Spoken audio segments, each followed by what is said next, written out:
Rosolina davanti all'RSA La Rosa dei Venti con il direttore Castelnovo Cristiano.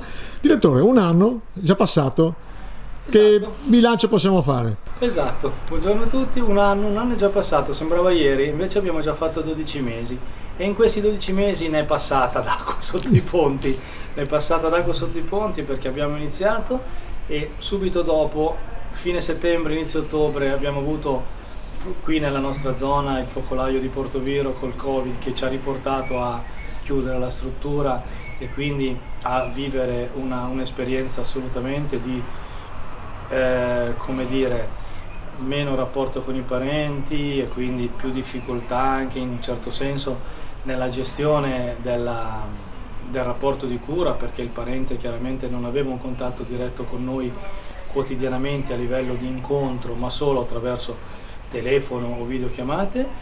Abbiamo poi noi stessi novembre-dicembre avuto un momento con la struttura purtroppo colpita dal Covid, ci siamo ripresi alla grande dopo il Covid e da febbraio-marzo abbiamo ripreso l'attività al 100%, abbiamo oggi 50 posti coperti con gli ospiti presenti in struttura, complessivamente abbiamo fatto 78 ingressi, i 28 ingressi diciamo che non ci sono più sono stati fondamentalmente legati a trasferimenti in altre strutture perché purtroppo siamo convenzionati solo da marzo e quindi fino a marzo c'è chi si appoggiava a noi per poi passare in convenzionamento in un'altra struttura e di conseguenza diciamo che c'è stato un bel giro. Abbiamo iniziato a farci conoscere sul territorio e questo è sicuramente un elemento importante.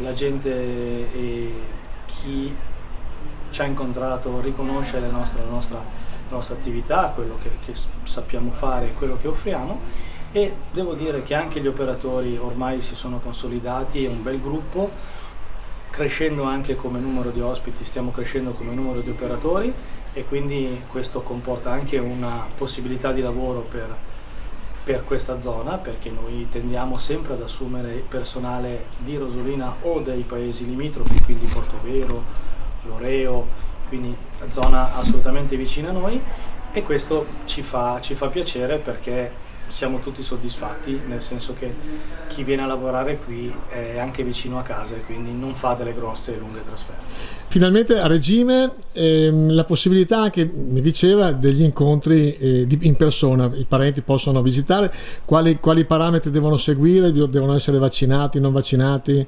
Sì, abbiamo per fortuna ripreso anche le visite in presenza con l'ordinanza del Ministero della Salute di maggio, abbiamo ripreso le visite in presenza, ci sono chiaramente dei vincoli e delle indicazioni importanti da seguire, tra cui chiaramente l'essere vaccinato,